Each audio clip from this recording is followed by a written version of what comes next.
Hey, what is up, people? This is Johnny, and today I'm going to give you 5 tips of Pokemon Go that could actually help you on your adventure while you're playing Pokemon Go. The first tip that I'm going to be giving you is that when you first start off playing Pokemon Go, make sure to look at a couple of videos on how people throw the Pokeball. The reason why you want to know how to throw a Pokeball at a Pokemon initially is because you are going to lose a lot of Pokeballs in the beginning because the game doesn't actually give you a tutorial to throw Pokeballs.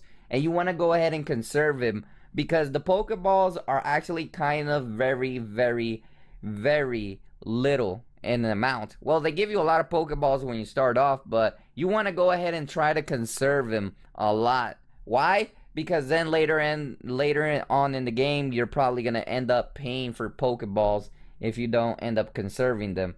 And then you will probably have to go to Pokestops in order to get more Pokeballs and stuff like that.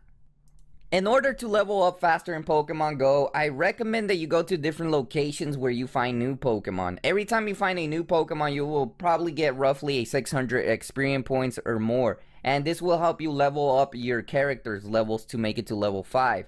So I recommend capturing new Pokemon that you can encounter as possible. If you have time, try to encounter all the new Pokemon. Click on them as fast as you can to encounter new Pokemon. I also recommend recapturing older Pokemon because they give you an easily points of 100 experience points. So if you're good at capturing regular Pokemon, you might as well capture them in order to gain experience points while you go to different areas. So this will help you level up faster, and not only will it get you in no time to level up to battle the gym. The next tip that I recommend is to go to a location where different things are located. For example, if you go to a certain area, there may be a bunch of places that will have Pokestops, and they will also have gyms so you can go. And there will also be a lot of Pokemon that you can encounter nearby. I recommend going in the car to different places. Most times in the park area, you will find different Pokemon all around it, simply because that's a park, and that will have the advantage of you capturing different Pokemon.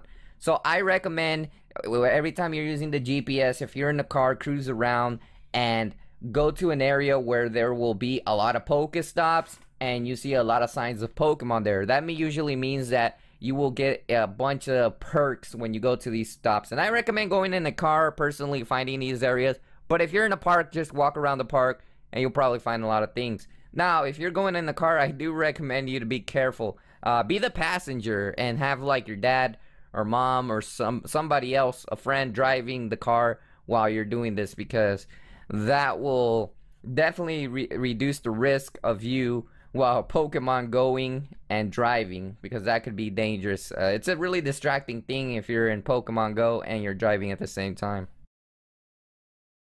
The next tip that I'm going to be giving you that is actually essential for your Pokemon to get stronger is that don't ever level up the first Pokemon that you get. For example, if you get your starter.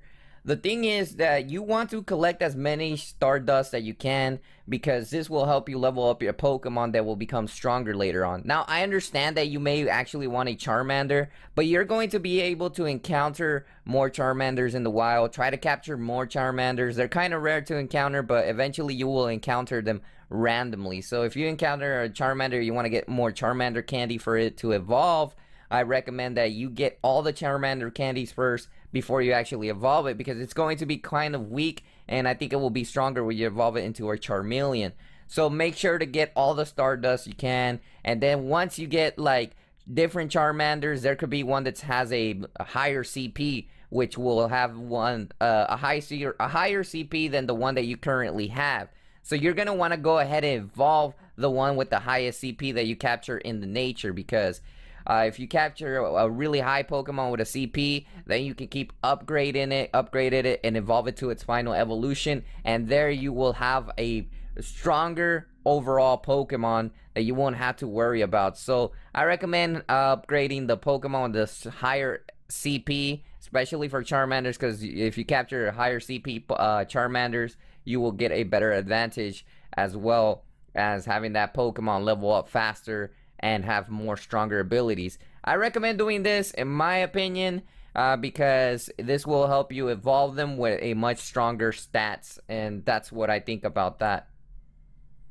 The final thing that I'm going to be talking about is my personal view on the gyms. Now, the gyms are actually quite easy depending on the person that put the Pokemon there. Right now, you have the ability to get a really strong Pokemon and go to a gym and battle it. Not everyone has gotten a really strong Pokemon at these gyms that you can, so that means that you can actually beat these gyms easily if you get a higher level Pokemon.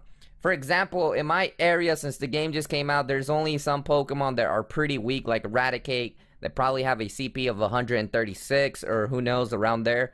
And I have a Pinsir that's already at a 226, I believe, a CP. So I'll have the advantage to beat these gyms. But what you have to make sure is that you have to be prepared and know the weakness of the Pokemon in order before you actually battle that gym. I recommend that you have a really strong Pokemon with a CP, probably updated Stardust if it's a Pokemon that you're going to evolve.